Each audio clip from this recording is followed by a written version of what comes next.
Welcome back, everyone. We're diving into another fascinating source today. This time it's all about music and a pretty intense competition. Yeah, we're looking at the Album Quest series by Green Rocks. It's basically this huge project to find the best album ever using a kind of World Cup knockout format. A World Cup for albums. I like that.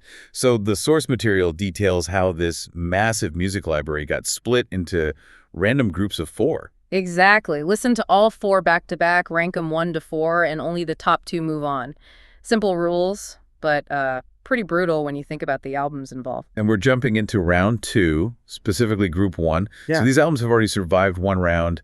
Things are getting serious. Oh, yeah, definitely. And this group, wow, it's an incredibly diverse lineup, just genres all over the place. That's what caught my eye. You've got this massive pop icon, a German New Age group, some classic funk rock, and a British rock dance act. That's right. The four facing off are Madonna Celebration, the Red Hot Chili Peppers, BloodSugarSexMagik, Enigma's Cross of Changes, and Frankie Goes to Hollywood's Liverpool. Okay, so Celebration, BloodSugarSexMagik, Cross of Changes, Liverpool.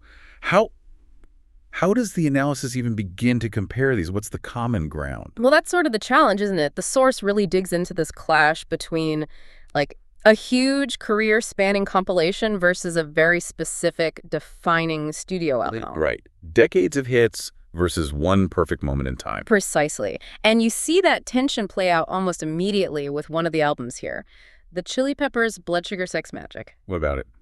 Well, the source notes something really interesting. This album, which is, a landmark record, actually lost its first-round group. It lost to what? To the Best of Van Halen, another compilation. Huh.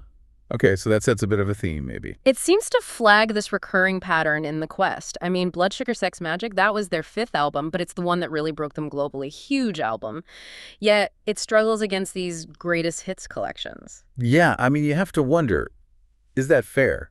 A compilation is almost engineered to win, isn't it? It's literally all the best bits. That's the core question the source seems to uncover. A studio album, even an amazing one like BloodSugarSexMagik, it has, flow, maybe deeper cuts, things that aren't necessarily chart toppers.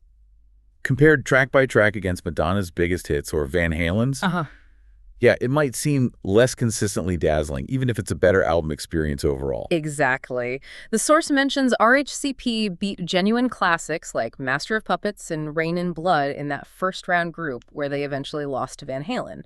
So they can beat other studio albums, but compilations, they seem to be a different beast in this format. Okay, so bearing that inherent challenge in mind, let's look at who didn't make it through this particular group. Who came in 4th? 4th place, and out of the quest, was Frankie Goes to Hollywood with Liverpool. Ah, Frankie. They were huge for, 5 minutes, right? Pretty much. Burned bright, faded fast, as the source puts it.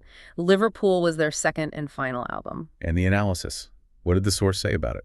Interestingly, it's described as maybe more coherent, even warmer than their massive debut, Welcome to the Pleasure Dome. But yeah, there's a huge but. Let me guess.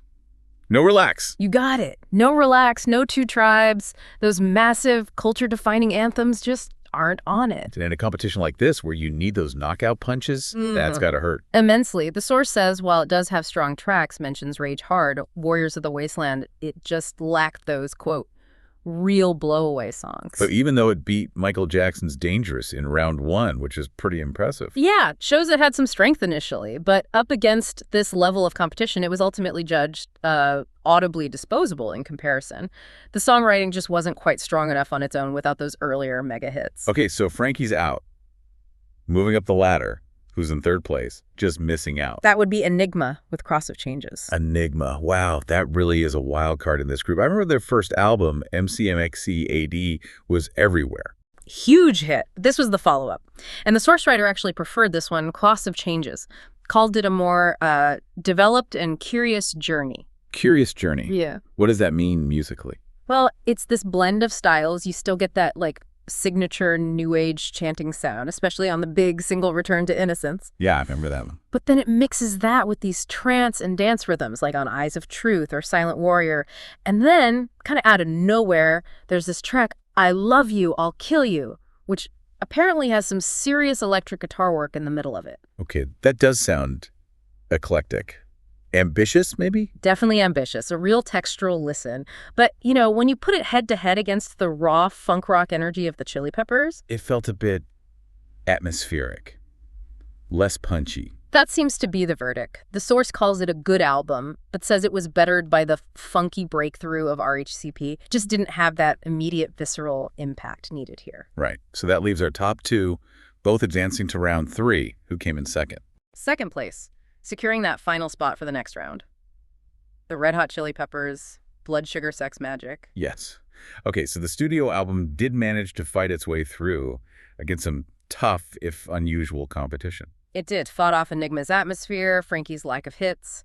It's a win for that focused, single-album statement. And deservedly so, right? I mean, the musicianship, the songs, Under the Bridge, Give It Away, Breaking the Girl, they're just undeniable rock classics. Absolutely foundational tracks. The source praises the top-notch musicianship, that unique blend of funk, rock, rap. It just captures them at an absolute peak. Even with that history of losing to compilations. Yeah, even knowing that vulnerability, the sheer quality of this specific album shone through. Described as sensationally good, just too strong to deny a spot in round 3. Which brings us to the number 1 spot. The winner of round 2, Group 1 is Madonna, Celebration. The Queen reigns supreme. No big surprise, perhaps, given the compilation fact we've been discussing. Well, yeah, it definitely reinforces that point.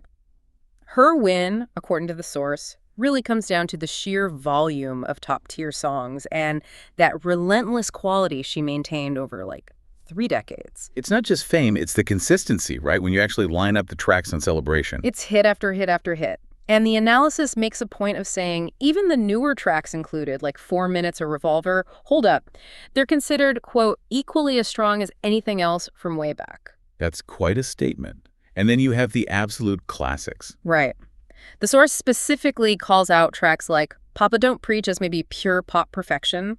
When your best of spans that long and maintains that level, yeah, it's tough to beat in this kind of direct comparison format. Okay, so let's wrap this up. We had a really eclectic group. What's the main takeaway from how this played out?